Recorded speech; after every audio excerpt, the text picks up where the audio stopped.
Yo, what's going on, y'all? It's Combo Breaker 99. I'm back with another quick video. All right, y'all. Man, James Kirkland. He was one of those fighters that I kind of held in high regard like almost 10 years ago. He was one of my favorite fighters that was on the come up at the time around like 2008, 2009. He had a very exciting style. I thought he was going to be like the next big thing in the junior middleweight division, but there was just different things that held him back. Different things outside of the ring, problems with his trainer. Different things like that just kind of held him back from really advancing to the level that he could have been at. And I also think maybe it was his style too. He had a very exciting style, but he used to take a lot of punches in there, and which led to his first loss whenever he fought at I think it was middleweight against Yoshida, which is like 9 years ago.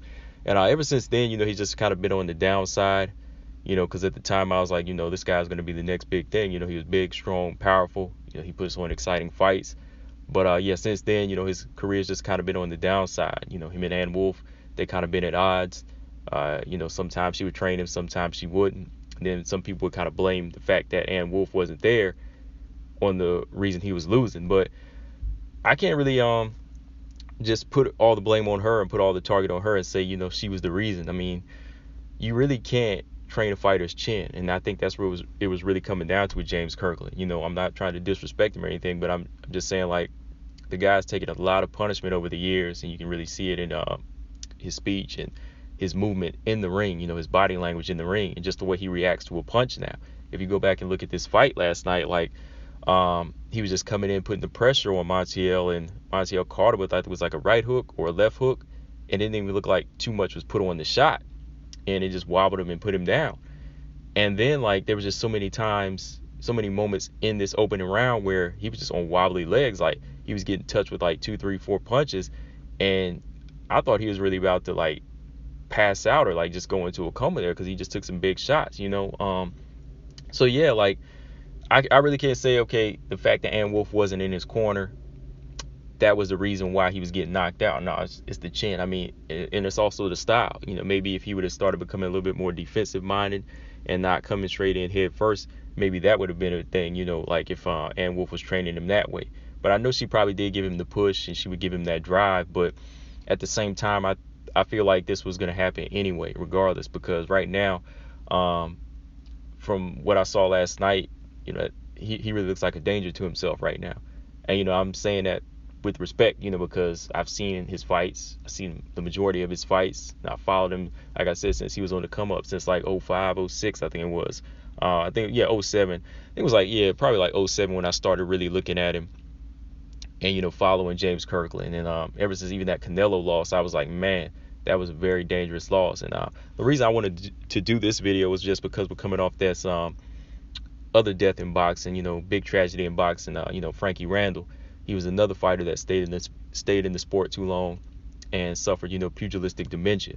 And, I already described what pugilistic dementia is. It's basically like punch drunk syndrome. Fighters, they when they suffer multiple concussions throughout their career, the older they get, the brain doesn't heal as fast, or, it really starts to deteriorate a lot quicker, because of that punishment it took throughout the years. So the motor skills and the speech skills, they start to go along with the eyesight in these cases. So, overall, after seeing this fight last night, it was just sad. When like I said, I'm not saying that in a disrespectful way, like, oh man, he got knocked out. No, like, I'm not making fun or anything. I had to make this video and just say I was kind of sad to see this happen because it was a fighter that, I was a big fan of. And in my opinion, I hope that this will be his last fight.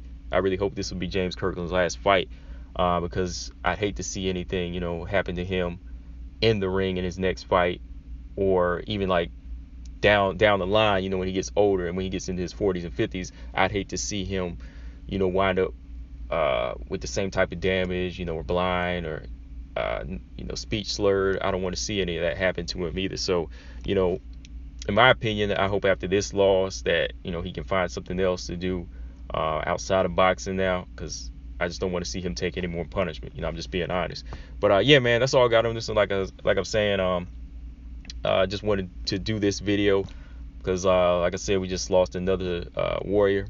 in the sport of boxing, Frankie Randall. But yeah, man, shout out to James Kirkland. I hope he can make the right choice from here. I mean, if a guy wants to stay in the game, we can't stop him unless the commission stops. But if he does stay in the game, he's gonna have to become more defensive minded. And I don't know if he'll be able to do that at this point of his career, man. But yeah, shout out to James Kirkland. Wish him the best, and hope he can go back to the drawing board and see what he really wants to do from here. Combo Breaker 99. I'm out. Subscribe. Peace.